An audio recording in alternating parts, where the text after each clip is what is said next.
Magandang tanghali mga kaibigan. Nandito na ako ngayon sa port ng Dapitan dito sa Zamboanga del Norte. Papunta kami ngayon sa Bisaya. Ito, makita nyo yung mga naglalaki ang barko. Dito kami sasakay. Dito kami tatawid. Ayan, dyan kami sasakay. Kita nyo, ang daming barko. Ang lalaki.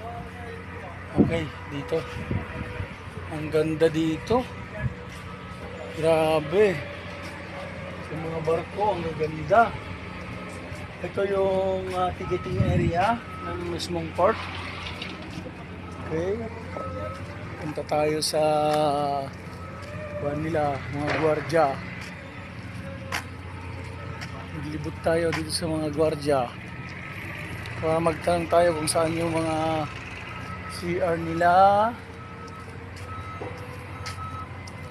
Tapos makita nyo, ang gaganda. Tapos ang luwag.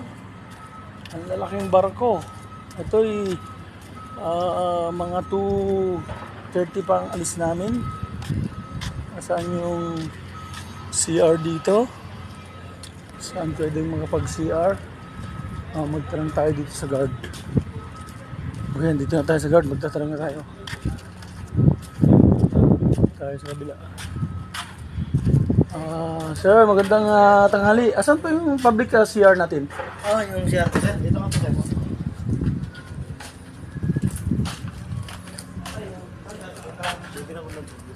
Dito. Okay.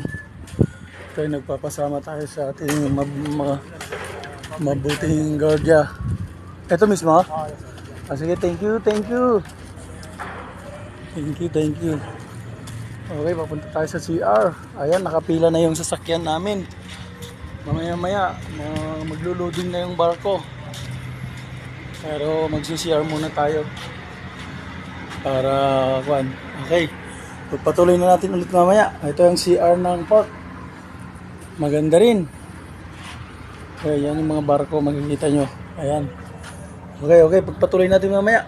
Pag nasa barko na tayo, pag naglo-loading na, pagpatuloy natin ang ating